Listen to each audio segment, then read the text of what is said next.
Hi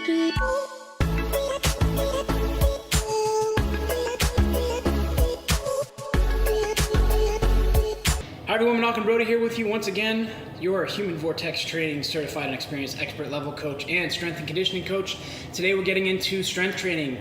It is time to talk about the frog hip lifts. I put up an Instagram post a while ago of me doing frog hip lifts with weight on my hips. I've been getting a lot of you guys asking, what is that? Why are you doing that?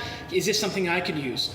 So today we're here in the gym. I'm gonna give you guys a lowdown of how to do the frog hip lifts. The frog hip lifts are a great exercise to start to train the upper glutes, as they're called, and as well as the glute medius complex up on the upper glute.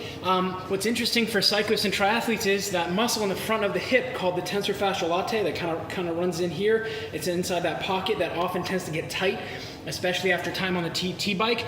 This muscle may start firing up for you guys, and you may not feel that comfortable with the frog hip lifts because the wrong muscle is working.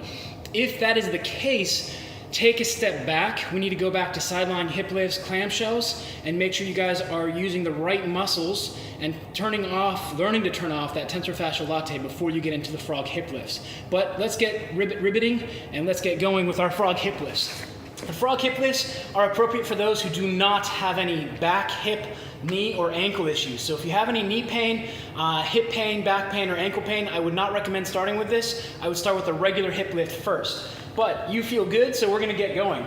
First step is you're gonna put the side of your feet on the ground, letting the knees fall out. Some of you guys may feel a nice stretch in the inner thigh. That's okay, as long as you're not forcing those legs all the way back and the knees pop high, we're all right. Find what's comfortable for you. So I'm gonna find a little bit closer is comfortable for me, so I'm closing out that space by using my hands. Some days you'll feel tight. If I've been on the bike and doing climbing repeats or long steady states or VO2 max, I'll feel that in the inner thighs, so some days I'll be a little bit less, but this allows me to take the stress off those muscles and find a happy medium. Once we're there, we're gonna lay down on the floor.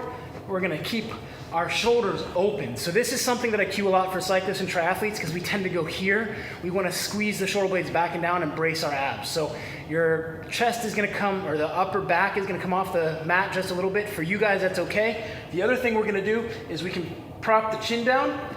So what we're looking for here is we're gonna drive from the glutes, not from the tensor fasciae latae. From the glutes, squeeze the chest, chin down. We're gonna go for 20 here.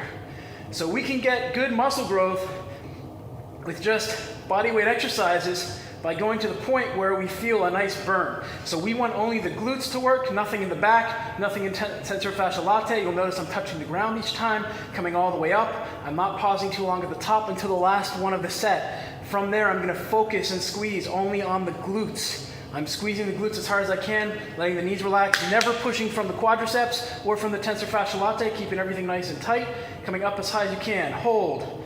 Got about 20 seconds if you can.